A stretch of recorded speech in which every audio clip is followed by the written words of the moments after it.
আসসালামু আলাইকুম ওয়া রাহমাতুল্লাহ। প্রিয় দর্শক, কাজের ফাঁকে ফাঁকে করা যায় এমন কিছু আমল আমি আপনাদেরকে আজকের ভিডিওতে দ্বিতীয় পর্বে আরো কিছু নতুন আমল সম্পর্কে জানাবো ইনশাআল্লাহ।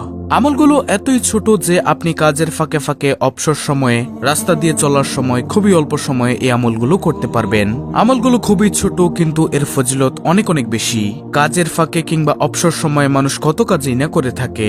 কেউ গান শোনে, কেউ নাটক, সিনেমা কিংবা টিকটক জাতীয় মুভি দেখে সময় অতিবাহিত করে। কিন্তু এই অবসর সময় কিংবা কাজের ফাঁকে ছোট ছোট অনেক দোয়া ও জিকির আছে যা পরেও মানুষ প্রশান্তি পেতে পারে। আর এসব জিকির ও দোয়ার ফজিলত, মর্যাদা এবং সওয়াব অনেক অনেক বেশি। অফিস বা কর্মস্থলে ইবাদত বন্দিগি ও নেক আমলের তেমন সুযোগ সময় পাওয়া যায় না।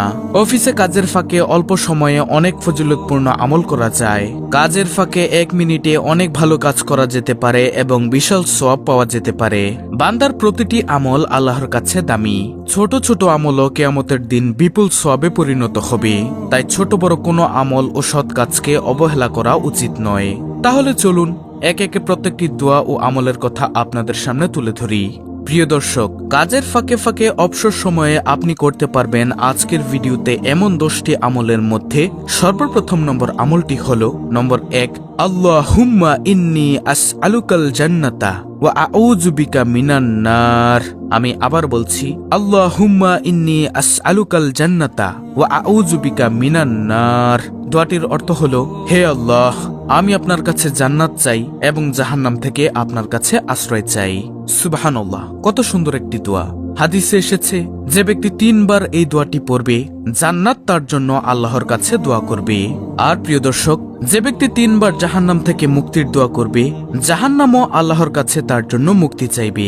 সুবহানাল্লাহ, আল্লাহু আকবার। প্রিয় দর্শক, আমরা যদি জান্নাত এবং জাহান্নাম থেকে বেঁচে থাকতে চাই তাহলে অবশ্যই আল্লাহ তাআলার ফরজ বিধান পালন করার পাশাপাশি এই আমলটি প্রতিদিন করব ইনশাআল্লাহ। তো এটি গেল প্রথম নম্বর আমল, জান্নাত লাভ ও জাহান্নাম থেকে মুক্তির দোয়া, আল্লাহুম্মা ইন্নী আসআলুকাল জান্নাতা ওয়া আউযু বিকা মিনান নার। তারপরে প্রিয় দর্শক, কাজের ফাঁকে ফাঁকে অবসর সময়ে আপনি করতে পারবেন আজকের ভিডিওতে এমন 10টি আমলের মধ্যে দ্বিতীয় নম্বর আমলটি হলো ইস্তেগফার করা। যেমন আস্তাগফিরুল্লাহ, আস্তাগফিরুল্লাহ, আস্তাগফিরুল্লাহ, এই ছোট্ট দোয়াটি পাঠ করা। আমি অনেক ভিডিওতে এই আমলটির কথা বলে থাকি কারণ এটি হলো শ্রেষ্ঠ একটি আমল। ইস্তেগফার করার চাইতে শ্রেষ্ঠ আমল আর কি হতে পারে? আপনারা যখনই সময় পাবেন তখন অবসর সময়ে বসে আছেন, কোনো কাজ নেই, রাস্তাঘাটে চলার সময় জ্যামের মধ্যে আটকে আছেন, বসে বসে ছোট্ট এই শব্দটি আস্তাগফিরুল্লাহ, আস্তাগফিরুল্লাহ এভাবে এটি পাঠ করতে থাকবেন। আস্তাগফিরুল্লাহ মানে হলো, হে আল্লাহ, আমি তোমার কাছে ক্ষমা প্রার্থনা করছি। ইস্তেগফারের রয়েছে অনেক অনেক ফজিলত যা ভিডিওতে বলে শেষ করা যাবে না।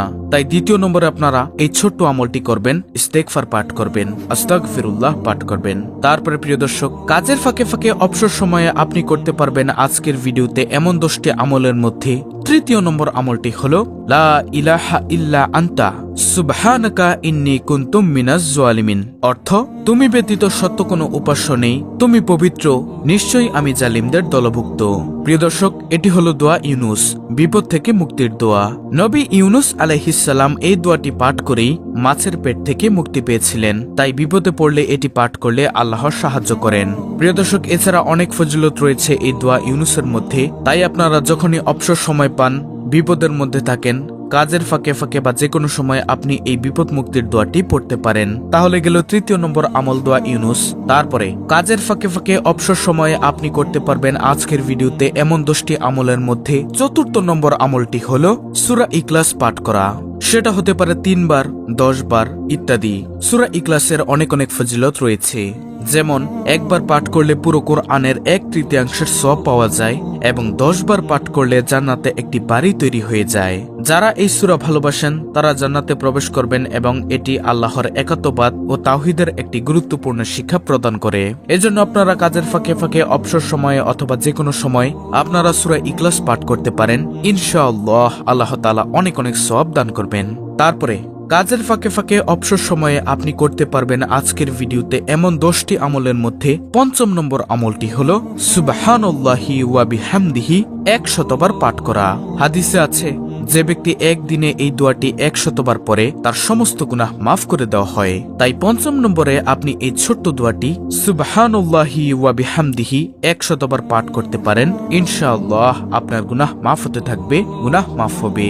তারপর প্রিয় দর্শক, কাজের ফাঁকে ফাঁকে অবসর সময়ে আপনি করতে পারবেন আজকের ভিডিওতে এমন 10টি আমলের মধ্যে 6ষ্ঠ নম্বর আমলটি হলো লা হাওলা ওয়ালা কুওয়াতা ইল্লা বিল্লাহ। এই দোয়াটি পাঠ করা। এই দোয়াটির অর্থ হচ্ছে আল্লাহ ছাড়া কোনো উপায়, সামর্থ্য ও কোনো শক্তি নেই। 40 বারেরও বেশি এই দোয়াটি পড়া যায়। এই বাক্যটির সওয়াব জান্নাতের জন্য সঞ্চিত অমূল্য রত্ন এবং সামগ্রিক দুশ্চিন্তা দূর করে দেয়। বুখারী ও মুসলিমে এ প্রসঙ্গে হাদিস বর্ণিত রয়েছে। এছাড়াও অনেক অনেক ফজিলত রয়েছে। আপনারা এই ছোট্ট দোয়াটি সবসময় পাঠ করবেন। লা হাওলা ওয়ালা কুওয়াতা ইল্লা বিল্লাহ খুবই গুরুত্বপূর্ণ একটি দোয়া। তাহলে গেল 6টি আমল। তারপরে প্রিয় দর্শক, কাজের ফাঁকে ফাঁকে অবসর সময়ে আপনি করতে পারবেন আজকের ভিডিওতে এমন 10টি আমলের মধ্যে 7ম নম্বর আমলটি হলো ইয়া যাল জালালি ওয়াল ইকরাম। এই দোয়াটির ফজিলত কি? এই দোয়া নিয়মিত পাঠ করলে আল্লাহ উত্তম ফল দান করেন, সাফল্য লাভ হয়। এটি পাঠ করলে আল্লাহকে সাফল্য ও সমৃদ্ধির জন্য প্রার্থনা করা হয়, সম্মান ও অনুগ্রহ। এই নামের মাধ্যমে আল্লাহর কাছে মহিমা ও সম্মানের অধিকারী হিসেবে প্রার্থনা করা হয় এবং তার অনুগ্রহ লাভ করা যায়। ব্যক্তিগত দোয়া। এই জিকিরের সাথে ব্যক্তিগত প্রয়োজন অনুযায়ী অন্যান্য দোয়া যোগ করে প্রার্থনা করা যায়, যেমন ইশফিনি অর্থাৎ আমাকে আরোগ্য দিন, বা দিনী আমাকে পথ দেখান। তাই আপনারা এই দোয়াটিও সবসময় পাঠ করবেন, ইয়া যাল জালালি ওয়াল ইকরাম। প্রিয় দর্শক, কাজের ফাঁকে ফাঁকে অবসর সময়ে আপনি করতে পারবেন আজকের ভিডিওতে এমন 10টি আমলের মধ্যে 8ম নম্বর আমলটি হলো আপনি পাঠ করবেন রব্বি জিদনি ইলমা, অর্থাৎ হে প্রভু আমার জ্ঞান বৃদ্ধি করুন। এটা পাঠ করা যেতে পারে।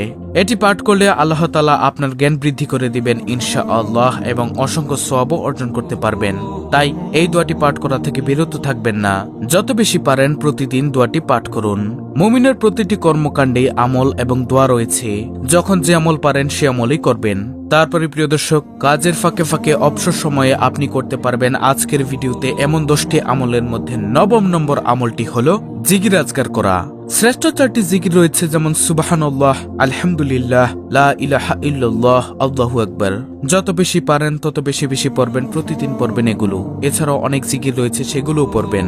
বিনিময়ে আল্লাহ রাব্বুল আলামিন আপনাকে দিবেন অসংখ্য অসংখ্য সওয়াব। তারপরে প্রিয় দর্শক, কাজের ফাঁকে ফাঁকে অবসর সময়ে আপনি করতে পারবেন আজকের ভিডিওতে এমন 10টি আমলের মধ্যে পর্ব 2 এর সর্বশেষ 10ম নম্বর আমলটি হলো দুরূদ পাঠ করা। নবীজি সাল্লাল্লাহু আলাইহি ওয়াসাল্লামের উপর দুরূদ পাঠ করা। দুরূদ পাঠের রয়েছে অসংখ্য ফজিলত। সেটা হতে পারে দুরূদে ইব্রাহিম বা যে কোনো দুরূদ। যেমন ছোট্ট একটি দুরূদ রয়েছে সাল্লাল্লাহু আলাইহি ওয়াসাল্লাম, এটিও আপনি পাঠ করতে পারেন নবীজির উপর। প্রিয় দর্শক, সংক্ষেপে আমি আপনাদেরকে আবারও 10টি আমল ও দোয়া জিকির বলে দিচ্ছি, আপনারা ভালো করে শুনুন, স্ক্রিনশট নিয়ে নিন। নম্বর 1, আল্লাহুম্মা ইন্নী আসআলুকাল জান্নাতা ওয়া আউযু বিকা মিনান নার। এটি পাঠ করবেন কমপক্ষে 3 বার। নম্বর 2, ইস্তেগফার করা, যেমন আস্তাগফিরুল্লাহ। এই ছোট্ট দোয়াটি পাঠ করা কমপক্ষে 100 বার। নম্বর 3, লা ইলাহা ইল্লা আনতা সুবহানাকা ইন্নী কুনতু মিনাজ জালিমিন। যত বেশি পড়তে পারেন ততই লাভ। নম্বর 4, সূরা ইখলাস পাঠ করা কমপক্ষে 3 বার। নম্বর 5, সুবহানাল্লাহি ওয়া বিহামদিহি 100 বার পাঠ করা। নম্বর 6, লা হাওলা ওয়ালা কুওয়াতা ইল্লা বিল্লাহ। যত বেশি পড়তে পারেন। নম্বর 7, ইয়া যাল জালালি ওয়াল ইকরাম। এটিও আপনি যত বেশি পড়তে পারেন ততই সওয়াব। নম্বর 8, রব্বি জিদনি ইলমা। জ্ঞান বৃদ্ধির দোয়া বেশি বেশি পড়বেন। নম্বর 9, জিকির আজকার করা। আর জিকির কোনগুলো সেগুলো আশা করি আপনি জানেন। নম্বর 10, প্রিয় নবী সাল্লাল্লাহু আলাইহি ওয়াসাল্লামের উপর দুরূদ পাঠ করা। 10 বার, 20 বার, 100 বার যত বেশি পড়তে পারেন ততই নবীজির শাফায়াত পাবেন ইনশাআল্লাহ। প্রিয় দর্শক, এই 10টি আমল আপনারা যদি করতে পারেন অনেক অনেক সওয়াবের ভাগীদার হতে পারবেন ইনশাআল্লাহ, আশা করি। তো এই ছিল আমাদের আজকের ভিডিও, অত্যন্ত গুরুত্বপূর্ণ একটি ভিডিও। ভিডিওটি ভালো লাগলে অবশ্যই চ্যানেলটিকে সাবস্ক্রাইব করে পাশে থাকা বেল বাটন অল বাজিয়ে দিবেন। ভিডিওটিতে একটি লাইক দিবেন এবং কমেন্টে আমিন লিখবেন, আলহামদুলিল্লাহ লিখবেন, সুবহানাল্লাহ লিখবেন এবং অন্য মুসলিম ভাই বোনদের কাছে ভিডিওটি শেয়ার করে দিবেন, যেন তারাও দেখে শিখে এই আমলটি করতে পারে। আল্লাহ রাব্বুল আলামিন আমাদের সকলকে প্রতিনিয়ত এই আমলগুলো করার তৌফিক দান করুন, আমিন।